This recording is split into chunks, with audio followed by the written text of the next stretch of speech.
Bonjour, bienvenue dans Réponse de mec, un podcast qui vous est proposé par les gentilshommes dans lequel 3 mecs répondent à une question posée par une femme. Si vous aimez ce podcast, laissez 5 étoiles, laissez-nous un commentaire et abonnez-vous et partagez-le autour de vous. Allez, c'est parti. Bonjour.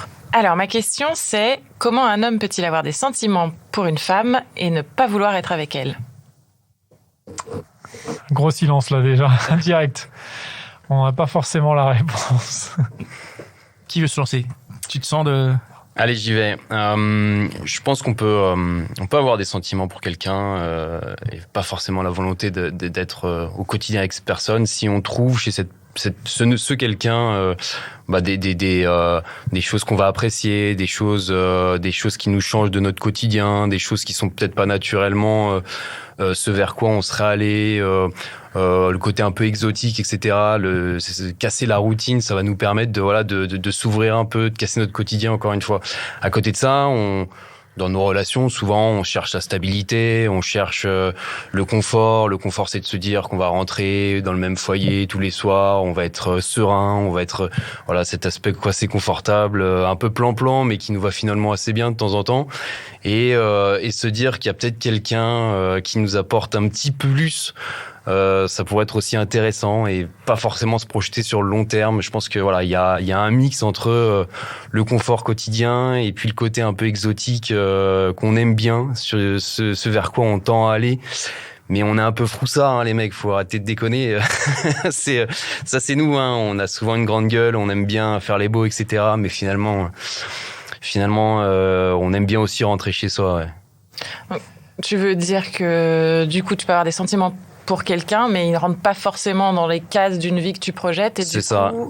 La peur d'aller casser son quotidien qu'on a mis un peu de temps à construire et de se dire c'est cool quand même parce que on est capable de plaire, on est capable encore de séduire, on est capable de trouver quelque chose vers une autre personne qu'on n'aurait pas forcément imaginé. Mais à côté de ça, on peut avoir des sentiments pour cette nouvelle personne, mais de se dire tiens, j'ai quand même vachement peur de casser ma famille, mon foyer, mes repères, et puis non, en fait, moi je pense qu'il y a une grosse part de frousse là-dedans. Ok. Tu veux répondre ou tu veux que je me lance ? Vas-y, lance-toi. Moi, je pense un peu pareil. Je pense que c'est vrai que tu peux vraiment avoir des sentiments et pas vouloir être en couple parce que c'est vrai qu'on est dans un modèle aujourd'hui quand même de couple, comment on appelle ça, monocouple quoi. Enfin, je sais plus le monogame, voilà, pardon, j'avais oublié le mot. Je l'utilise pas souvent, donc j'utilise très peu souvent ce mot, donc voilà, donc a priori, donc on est en couple et on est censé être fidèle et tout ça, donc je dis encore a priori, hein. Et du coup, on peut, par exemple, être en couple et finalement tenir à sa partenaire et se dire que ça se passe bien, on a envie de rester avec. Finalement, je dis un peu la même chose que toi, hein. Et par contre, faire une rencontre qui est hyper cool où d'un coup on développe des sentiments, mais se dire qu'on va pas tout remettre en question ce qu'on a construit parce que on est aujourd'hui dans des modèles de couple monogame et on peut pas d'un coup se dire tiens, je vais aussi avoir une relation avec quelqu'un d'autre. Ça, je pense que ça pourrait être possible et peut-être que ça pourrait d'ailleurs nous apporter beaucoup, mais c'est vrai qu'il y en a peu finalement qui se lancent. Après, je pense que souvent, par contre, si on n'est pas en couple, je pense que si on rencontre quelqu'un et qu'on développe des sentiments pour lui, moi, en tout cas, moi, de mon expérience personnelle, j'aurais quand même a priori envie de me mettre en couple, et même si la personne a des défauts et rentre pas complètement dans les cases que moi j'ai, parce que je pense que tout le monde en a, je pense que quand même je me dirais si j'ai des sentiments pour cette personne, je pense que j'essaierais d'être de tenter un truc, et je pense pas que je serais en mode genre tiens, elle me plaît, j'ai des sentiments pour elle, mais elle correspond pas complètement à ce que je veux, donc non, je me lance pas quoi. Mais est-ce qu'on peut pas être aussi à un moment de sa vie où juste on peut pas être en couple quoi? Mais c'est drôle parce qu'en fait vous êtes parti du postulat qu'on était déjà en couple et qu'on rencontrait quelqu'un. Oui, c'est vrai. La question c'était vraiment ouais. deux sont c'est vrai, ouais. À la fin t'as élargi sur le fait que quand on est seul. Ouais, bien sûr, et moi du coup je vois plus ce côté-là, et c'est vrai que il y a un truc où quand on est seul, il y a aussi quand on commence à être un peu plus âgé, qu'on a été seul pendant longtemps, on peut et que la personne aussi est un peu plus âgée et sait ce qu'elle veut. Il peut y avoir de l'affection, il peut y avoir des sentiments, mais il y a peut-être ce truc qui fait que et alors ça revient à ce que vous disiez de on a ses habitudes quoi. Et des fois c'est dur de passer le cap et de se dire on va se mettre en couple parce que peut-être qu'on l'a pas été depuis longtemps et on a aussi peur de ça. On a peur de ce que ça va impliquer, de devoir remettre en question des trucs qu'on a pris un peu pour acquis. Les sacrifices, tu veux dire, ouais, c'est vrai. Sacrifice, le mot est un peu fort, mais c'est comme ça que c'est perçu. Même si dans la réalité, je pense que c'est pas des vrais sacrifices, mais sacrifier son petit confort personnel, exactement, ouais. Et ses habitudes. Moi, j'ai souvent l'exemple du mec qui sort d'un couple, justement, qui va être célibataire pendant pas très longtemps, en général, dans ce cas-là. Pourquoi en général ?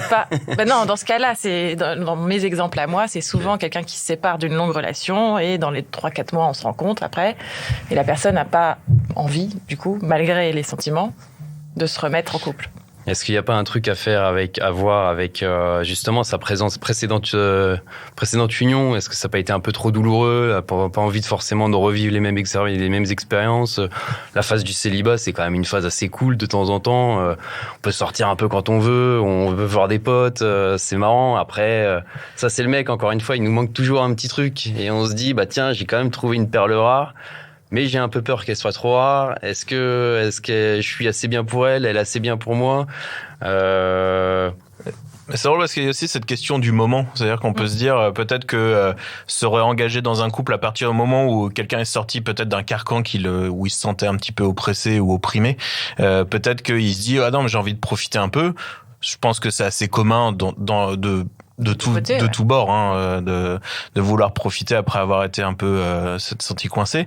Mais il y a aussi après la vraie question qui se pose, c'est est-ce que parce que il y a forcément un moment où ça va s'arrêter, c'est-à-dire qu'à un moment va y avoir une rencontre et elle va changer les choses et la personne va se décider à s'engager. Mais en fait, je pense que c'est pas forcément c'est pas qu'une question de temps. Je pense qu'il y a aussi ce truc de tomber sur vraiment la personne qui fait dire ah non mais finalement ouais et ça c'est pareil, ça arrive de tous bords. Moi ça m'est arrivé d'avoir des relations avec des filles et que ça s'arrête parce que elles se pensent pas prêtes à établir un truc et puis un mois après elles se mettent en couple et puis après elles restent pendant 5 ans.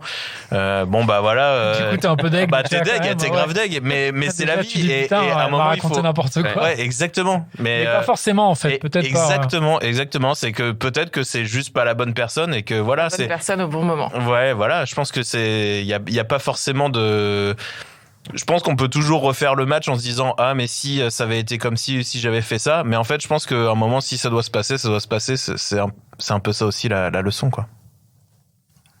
C'est bon, ta question a été répondue ? Ouais. OK, merci. Merci beaucoup. Merci, voilà. C'était encore un super épisode de Réponse de mec. Je suis sûr que tu connais au moins 5 personnes qui se posent la même question. Alors, partage ce podcast autour de toi par SMS, par WhatsApp, dans ton Facebook, sur Twitter, TikTok, Snapchat, partout. Même sur LinkedIn, n'aie pas honte. Et si t'en veux plus, écoute nos autres podcasts, Les Gentilshommes, La Hotline des Gentilshommes et Réponse de meuf. Allez, ciao!